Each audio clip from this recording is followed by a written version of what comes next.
સુરતમાં હીરા ઉદ્યોગમાં પોઝિટિવ માહોલ બન્યો હોવાનું સામે આવ્યું છે। તો સુરતથી આ સમાચાર। હીરા ઉદ્યોગમાં પોઝિટિવ માહોલ બન્યો છે ત્યારે નેચરલ અને લેબગ્રોન ડાયમંડના નિકાસમાં વધારો થયો છે। તો ડાયમંડની નિકાસ વધતા ડાયમંડ માર્કેટ સ્ટેબલ થયું છે ત્યારે ડિસેમ્બરની સરખામણીએ જાન્યુઆરીમાં ઇમ્પોર્ટમાં ઘટાડો નોંધાયો હતો ત્યારે રફના ઇમ્પોર્ટમાં નજીવો ઘટાડો નોંધાયો હતો। તો વિદેશમાં લેબગ્રોનની ડિમાન્ડ વધતા માર્કેટમાં તેજીના અણસાર વર્તાઈ રહ્યા છે। નેચરલ અને લેબગ્રોન ડાયમંડના નિકાસમાં વધારો થયો છે। તો ડાયમંડની નિકાસ વધતા ડાયમંડ માર્કેટ પણ હવે સ્ટેબલ થઈ રહ્યું છે। તો ડિસેમ્બરની સરખામણીએ જાન્યુઆરીમાં ઇમ્પોર્ટમાં ઘટાડો નોંધાયો હતો। રફના ઇમ્પોર્ટમાં નજીવો ઘટાડો નોંધાયો હતો।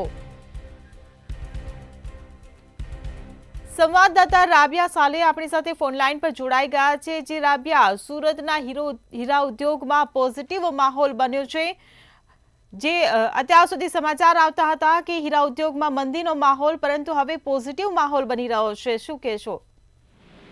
જોવા જઈએ તો આ મંદિરની અંદર બી જે છે હવે ડાયમંડોની ડિમાન્ડ જે વધી રહી છે, એક્સપોર્ટ જે છે એ વધી રહ્યું છે, જેને લઈને એક પોઝિટિવ માહોલ બન્યો હોવાનું ઉદ્યોગકારો જણાવી રહ્યા છે। ત્યારે હીરા ઉદ્યોગની અંદર અત્યારે જે રીતે માહોલ ચાલી રહ્યો છે, ધીરે ધીરે ડાયમંડ માર્કેટ જે છે હવે પોતાની પોઝિશન લઈ રહ્યું છે એમ કહી શકાય છે।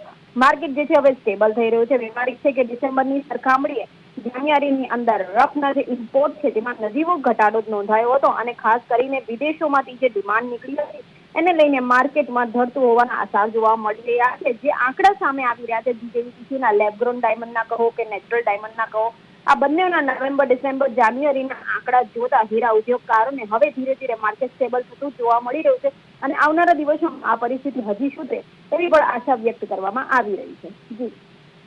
જી રાબિયા, સમગ્ર માહિતી બદલ આભાર। તો સુરતના હીરા ઉદ્યોગમાં પોઝિટિવ માહોલ બન્યો છે। નેચરલ અને લેબગ્રોન ડાયમંડના નિકાસમાં વધારો થયો છે। ડાયમંડની નિકાસ વધતા ડાયમંડ માર્કેટ પણ હવે સ્ટેબલ થઈ રહ્યું છે। તો ડિસેમ્બરની સરખામણીએ જાન્યુઆરીમાં ઇમ્પોર્ટમાં ઘટાડો નોંધાયો હતો।